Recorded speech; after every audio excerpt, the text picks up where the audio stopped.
ধনী হতে চাইলে ফজরের সুন্নতের পরে একটি দোয়া 100 বার পড়ুন, আল্লাহ পাক রব্বুল আলামিন আপনাকে হালাল ভাবে ধনী বানিয়ে দিবেন। এটা নবীজি সাল্লাল্লাহু আলাইহি ওয়াসাল্লাম নিজে জানিয়ে দিয়েছেন।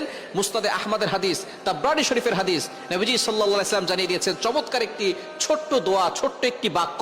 নবীজি সাল্লাল্লাহু আলাইহি ওয়াসাল্লাম বলেছেন এই সময় যদি এই বাক্যটা 100 বার পড়া হয়, আল্লাহ পাক রব্বুল আলামিন তাকে হালাল ভাবে ধনী বানিয়ে দিবেন। দোয়াটি করবেন কখন? ফজরের নামাজের সময়, 2 রাকাত সুন্নতের পরে, ফরজের আগে। মনে রাখবেন, আজানের পরে, একামতের আগে এই সময়টা আমরা অনেকেই মসজিদে গিয়ে চুপচাপ করে বসে থাকি। আপনি এই সময় আল্লাহর কাছে দোয়া করবেন। এই সময় দোয়া করলে আল্লাহ তাআলা সেই দোয়াটা কবুল করে নেন। আর দোয়া লা ইউরাদ্দু বাইনাল আযানি ওয়াল ইকামা, তিরমিজি শরীফের হাদিস, আবু দাউদ শরীফের হাদিস। আজান ও ইকামতের মাঝখানে দোয়া করলে সেই দোয়াটা কবুল, ফিরিয়ে দেওয়া হয় না, সেই দোয়া কবুল করা হয়।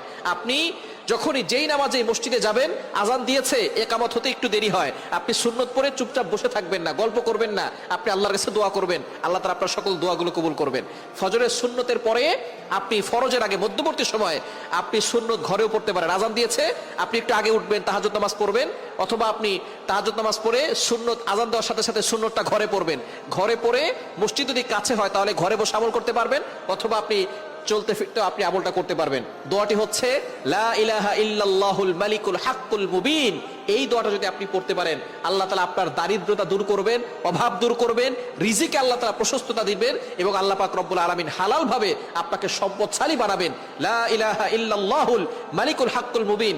অন্য রাওয়াত দ্বারা জানা যায়, বাইহাকী শরীফের হাদিসের ভিতরে এসেছে, এই দোয়া পড়লে আল্লাহ পাক রব্বুল আলামিন তার গুনাহ মাফ করেন, এবং আল্লাহ তাআলা তার কবরের আযাবকে বন্ধ করে দেন। কবর আযাব মাফ হয়ে যাবে। লা ইলাহা ইল্লাল্লাহুল মালিকুল হাক্কুল মুবিন, কবর আযাব বন্ধ হবে। এটা বাইহাকী শরীফের ভিতরে এসেছে। আর এই দোয়ার মাধ্যমে সম্পদ বৃদ্ধি হবে, অভাব দূর হবে।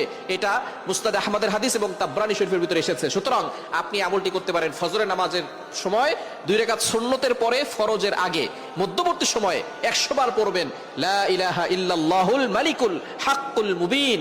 100 বার পরে আল্লাহর কাছে দোয়া করবেন, দেখবেন আল্লাহ তাআলা আপনার সকল চাওয়া পাওয়াগুলো কবুল করবেন, মনের আশাগুলো কবুল করবেন, নেক যত আশা আছে সকল আশাগুলো আল্লাহ তাআলা কবুল করে নেবেন। সুতরাং আল্লাহ তাআলা আমাদের সকলকে এই আমলটি করার তৌফিক দান করেন।